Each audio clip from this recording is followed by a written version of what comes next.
تو عمران خان کا یہ میں نے اس لیے کہا تھا کہ ایک عجیب مرد قلندر تھا، اس نے کھل کے کہا تھا، بھلے کوئی بھی ہو، اس نے کہا جی کہ دوستی میں ہم آپ کے ساتھ ہیں، جنگ میں آپ یہ افغانستان پر حملہ کریں، ایران پر حملہ کریں، ہم آپ کے ساتھ نہیں ہیں، ایبسولوٹلی ناٹ۔ اور یہی وجہ بنی تھی عمران خان کے اقتدار سے جانے کی بھی، اور آج وہ پسے زندہ ہے، قیدی نمبر 804۔ اسے میرے پاکستانیوں یاد رکھو، اگر پاکستان کو اس دلدل سے کوئی نکال سکتا ہے، دیٹ از اونلی ون مین، اور اس کا نام ہے عمران خان۔ عمران خان کے لیے آواز اٹھا کے جیو۔ اب میں اپنے ولاگ کے دوسرے حصے کی طرف آتا ہوں۔ پاکستان کے حکمرانوں نے 4-5 دن پہلے، مذاکرات سے پہلے، اسلام آباد میں اربوں روپے سے اسلام آباد شہر کو دلہن کی طرح سجایا گیا۔ ٹی وی پر، میڈیا پر، ٹاک شو، سارا سرکاری میڈیا خرید لیا گیا، اور ہر طرف خبریں، اچھائی کی خبریں۔ پاکستان ایسے کہا گیا کہ تاریخ انسانی میں شاید اتنی بڑی کامیابی کسی کو نہیں ملی کہ پاکستان میں امریکہ کا نائب صدر آ رہا ہے۔ آپ نے دیکھا استقبال کے لیے ریڈ کارپیٹ جو استقبال ہوا وہ بھی شاندار تھا۔ اسلام آباد کا ایک ہوٹل 4-5 دن پہلے ہی، جو پاکستان کا سب سے مہنگا ہوٹل ہے، خالی کروایا گیا۔ جناح کنونشن سینٹر میں پوری دنیا سے صحافیوں کو بلایا گیا، کروڑوں روپے جھونک دیے گئے کہ ہم امن مذاکرات کر رہے ہیں۔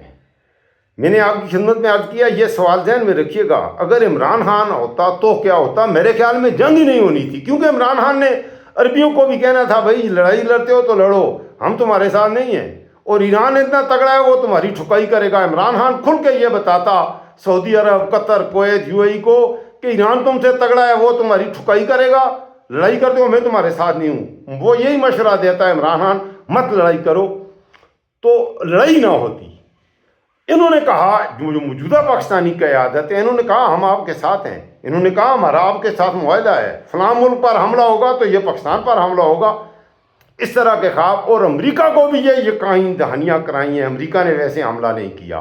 آپ یقین کریں، انہوں نے امریکہ میں جا کر ڈنر کرنا فیلڈ مارشل کا، یہ ساری چیزیں کیا کہانی بیان کرتی ہیں؟ دنیا میں ہزاروں فیلڈ مارشل ہیں، ہزاروں جرنیل ہیں، ڈونلڈ ٹرمپ نے کبھی کسی کو نہیں کہا مائی فیوریٹ فیلڈ مارشل۔ یہ اس کا فیوریٹ فیلڈ مارشل کیسے بنا؟ پاکستان کے عوام کا ہیرو اگر ہے، یہ ہے، اچھی بات ہے کہ پاکستان کے لیے یہ کام کرے، اچھا کام کرے، یہ ہمارا بھی ہیرو ہوگا، لیکن ہمارا تو یہ ہیرو نہیں ہے۔ اور ہیرو اس لیے نہیں ہے کہ یہ تو جو بھی ہیں، یہ پاکستان کے جو موجودہ برے حالات ہیں، یہ سوداگر ہیں، یہ اپنے ملک کو بیچنے والے ہیں، ایمان فروش ہیں، ضمیر فروش ہیں، الیگل طریقے سے یہ اقتدار میں آئے ہیں، صرف اپنے اقتدار کو، اور ان کے ذہن میں ایک ان کو فوبک ڈیزیز ہے کہ ہمارے اقتدار کی طوالت امریکہ ہمارے ساتھ ہوگا تو ہمیں اقتدار سے کوئی نکال نہیں سکتا۔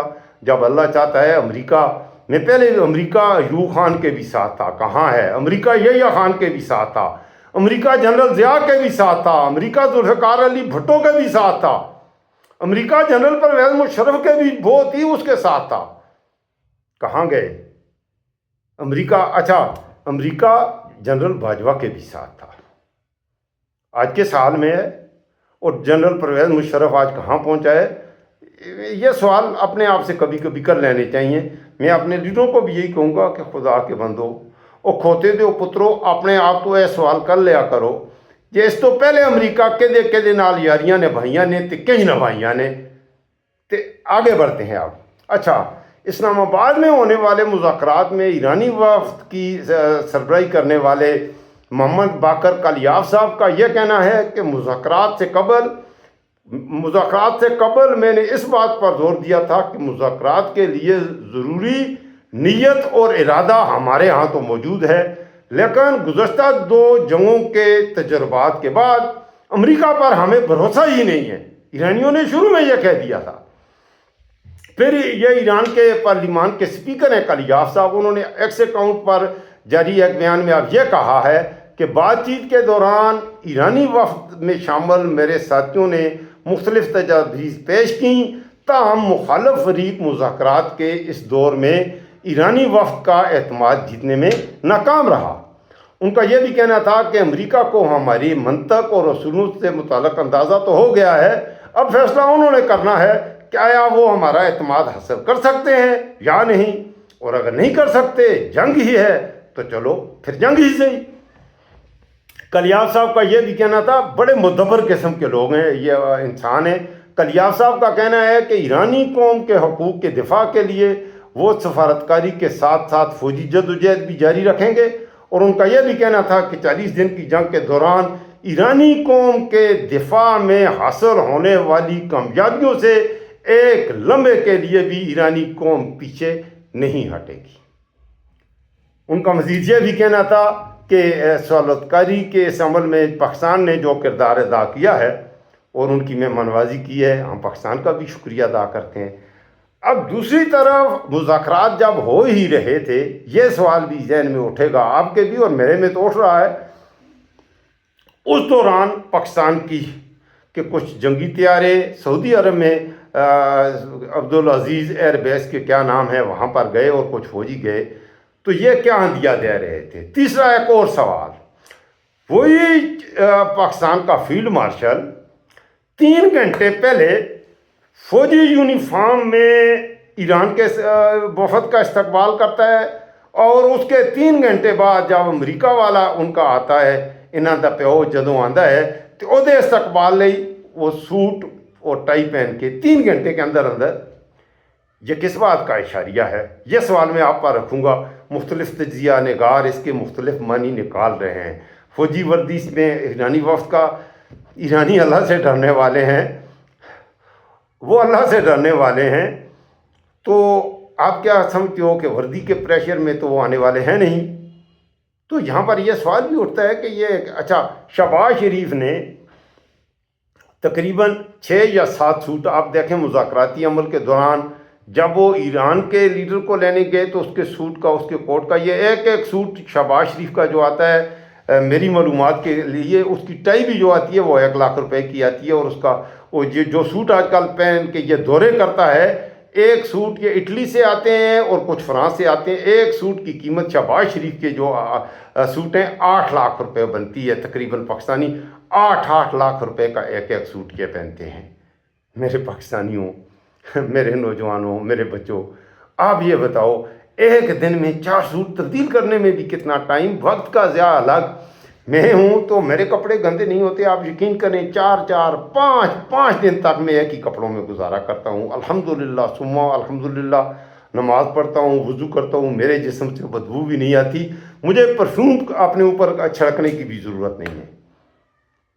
ان کے جسم سے یہ 4 لباس اس لیے پہنتے ہیں کہ یہ سور کھانے والے ہیں، حرام کھانے والے ہیں، حرام کھانے والوں کے جسموں سے بدبو آتی ہے، اس بدبو کے لیے یہ بار بار نئے پرفیوم چھڑک کر نئے کپڑے پہنتے ہیں تاکہ ہمارے جسم سے جو سور والی جو بدبو آتی ہے وہ نہ آئے۔ یہ ہے اصل کہانی۔ تو یہ آپ پر حکومت کرنے والے میرے پاکستانیوں وہ لوگ ہیں جو اتنا حرام کھاتے ہیں کہ ان کے جسم سے بدبو نکلتی ہے۔ 6 جوڑے ایک دن میں تبدیل کیے، اور یہاں پر پاکستان کے کچھ ٹٹو صحافیوں کا میں ذکر ضرور کروں گا، آپ دیکھیے گا۔ ایک تو غلیظہ فاروقی جناح کنونشن ہال میں، اس کا لباس دیکھیے، اس کی کچھ تصویریں آئی ہیں غلیظہ فاروقی کی، فرنٹ سے بھی اور بیک پوسٹ سے بھی، آپ نے دیکھی ہیں یا نہیں دیکھی؟ یہ غلیظہ فاروقی شہباز شریف کے ساتھ ہیلی کاپٹر میں جھولے جھولنے والی صحافی ہے۔ یہ شہباز شریف جب پنجاب کا وزیر اعلیٰ تھا تو یہ اس کے آگے پیچھے آتی جاتی تھی۔ تصویریں ہیں، آن ریکارڈ ہے، جب بلوچستان میں سیلاب آیا تھا اور شہباز شریف جا کر ہیلی کاپٹر سے آٹے کے تھیلے پھینک رہے تھے اور اپنے بلوچستان کے مسلمان بھائیوں کی تصحیح کر رہا تھا، اس زمانے میں غلیظہ فاروقی اس کے ساتھ ہوتی تھی۔ شہباز شریف نے 4-5 عورتوں سے نکاح بھی کیا ہوا ہے، 6-7 سے کیا ہوا ہے، 2-3 حاضر ہیں، باقی اپنی منزل کی طرف چلی گئی ہیں۔ 2-3 بیویاں میں نے سنا ہے آج کل بھی، ایک تو تیمینہ دورانی ہے، اور ایک اس کی پہلے والی بیوی ہے وہ بھی ہے، اور ایک کوئی ایکٹریس وغیرہ تھی وہ بھی تھی، باقی ایک پولیس کی کسی بندے کی بیوی تھی، اسے میرے خیال میں ڈیورس کر دی ہے۔ ٹوٹل 6-7 بیویاں، اتنا سا قد، اتنا سا منہ، اور شادیاں ہی شادیاں۔ یہ سوال بھی اٹھایا کرو عمران خان کے بارے میں تو یہ جو تنقید کرتے ہیں، اس سے جو ابیوزو لینگویج یوز کرتے ہیں، مریم نواز کے حوالے سے بھی سرچ کر لیں، بلاول بھٹو اس کے باپ کے بارے میں ذرا ان کا ماضی دیکھ لیں، ایک ایک چیز کے لیے. پھر بھی ان کے ساتھ جو کھڑے ہیں، میں ان کے بارے میں کچھ بھی نہیں کہتا، کیونکہ میں نے ابیوزو لینگویج تو یوز کرنی نہیں ہے. آگے بڑھتے ہیں. وہاں پر یہ انہوں نے خوب جشن منائے، صحافیوں نے بھی. اور غلیظہ فاروقی کا میں نے نام اس لیے لیا ہے کہ اس کا لباس کافی گندا تھا، بالکل ننگی ہو رہی تھی. اور جو بیک سائڈ پہ تصویریں ہیں اس کی، اب میں کیا کروں گا، ایک عورت کے جسم کے حوالے سے میں کیا بات کروں. تو اس کو دیکھ کے مجھے شرم. آپ خود دیکھ لیجئے. باقی تو شاکر آپ سیاਣਾ ہے، ساڈا چہرہ ویکھ حوال نہ پوچھ. تو یہ ہے ان کی اصل حقیقت. میں نے آپ کی خدمت میں شروع میں عرض کیا، اگر عمران خان ہوتا تو یہ جنگ ہی نہ ہوتی، کیونکہ اس نے کلیئر یہ بتا دینا تھا کہ ہم آپ کے ساتھ نہیں ہیں جنگ میں، ہم ایران کے خلاف جنگ میں ہم آپ کے ساتھ نہیں ہیں. اور اس کے بعد ان کی ہمت نہیں تھی کہ یہ ایران پر حملہ کرتے، کبھی بھی حملہ نہ ہوتا. اب امریکہ نے حملہ کیا ہے، اس کی تین جو بنیادی باتیں ہیں، تین. ایک تو اسرائیل تھا، جو نیتن یاہو تھا، وہ ہر صورت میں ایران پر حملہ کرنے کا اس کا تھا. تو ایک تو اس کی خواہش تھی، اور ڈونلڈ ٹرمپ جو ہے وہ نیتن یاہو کا ٹٹو ہے. ایک وجہ یہ. دوسری بات یہ ہے کہ ڈونلڈ ٹرمپ نے بارہا کہا ہے کہ عرب ملکوں نے، اس میں UAE، سعودی عرب، قطر، کویت اور بحرین، ان 5 ملکوں کا اس نے کہا ہے کہ انہوں نے خرچہ جنگ کا انہوں نے دینا ہے. اس جنگ میں اٹھنے والے، اس کا مطلب یہی ہے کہ پیسے انہوں نے دینے ہیں. تو یہ جنگ اس کا مطلب انہوں نے کروائی ہے، انہوں نے حملہ کروایا ہے. اس سے تو یہی ہے، یہاں ہوتا ہے، اس میں کوئی ٹکی. اور یہ جو ڈرنے والے ٹٹو بغیرت ہیں، کھل کے بات کرو. جو سچی بات ہے، یہ ڈونلڈ ٹرمپ نے کہا ہے. ڈونلڈ ٹرمپ نے، اور بھی ڈونلڈ ٹرمپ نے تو، میں تو وہ باتیں کہہ ہی نہیں سکتا. اس نے تو ایس، فک، اس طرح کے لفظ استعمال کیے ہیں. آپ کو پتہ ہے ایس کس کو کہتے ہیں، فک کس کو کہتے ہیں. اور انہوں نے کہا ہے کہ یہ جو عرب ہیں یہ جاہل ہیں، ان کے حکمرانوں کے حوالے سے اتنی گھٹیا میں وہ زبان میں نہیں استعمال کر سکتا. یہ عرب سعودی عرب کے شہزادے کے لیے بھی کہا، اور دوسرے عرب شہزادوں کے لیے کہا. اس نے کہا میری بڑی عزت کی تھی. اور انہوں نے عزت کیا کی تھی؟ انہوں نے عورتوں کے بال کھول کے، بال ہلا ہلا کے، اس طرح ڈونلڈ ٹرمپ کا اس اپنے انسان دے پتر ہے گئے نے، یہ کھوتے دے پتر ہو گئے نے. ایک نن مسلم بندے لئی مسلمان لڑکیاں نو اس طرح بے حجاب کر کے ان کے سامنے سر ہلانا، تے وہ سامنے انہوں دے ڈونلڈ ٹرمپ دے سامنے زلفاں بچھانا. اور یہ کام کرن والے کون نے؟ ساڈے اسلام دے علمبردار عرب شہزادے. ویڈیو موجود نے، تسی دیکھو میرے پاکستانیوں، میرے بچوں، یہ دیکھو. تسی یہ گل برداشت کر سکتے ہو کہ تہاڈی کوئی ماں بہن اس طرح زلفاں کھول کے کسی گورے دے سامنے اس طرح سر ہلاوے؟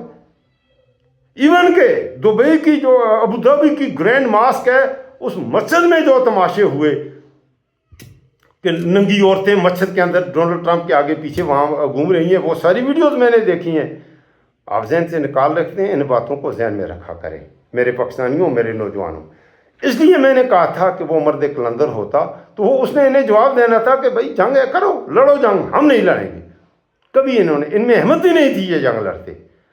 اب 3 دن کے بعد آج عالمی میڈیا پر بھی ہے، تو جو امریکہ کا نائب صدر تھا اس نے باقی میڈیا سے بات تک نہیں کی، صرف امریکن میڈیا کو بلا کر 4 منٹ کے اندر اس نے مدعا بیان کیا. اور اس نے کہا ہے جی کہ مذاکرات ناکام ہیں. ایران کے اس کی جو 4 وجوہات ہیں جن کی وجہ سے وہ اگلی ویڈیو میں آپ کو بتاؤں گا کہ کیا تقاضے تھے امریکہ کے جو ایران نہیں مان رہا تھا، اور کیا تقاضے تھے، کیا شرائط تھیں ایران کی جو امریکہ نہیں مان رہا تھا. وہ 4 یا 5 نکات ہیں. 15 نکات امریکہ کے تھے اور 10 نکات ایران کے تھے.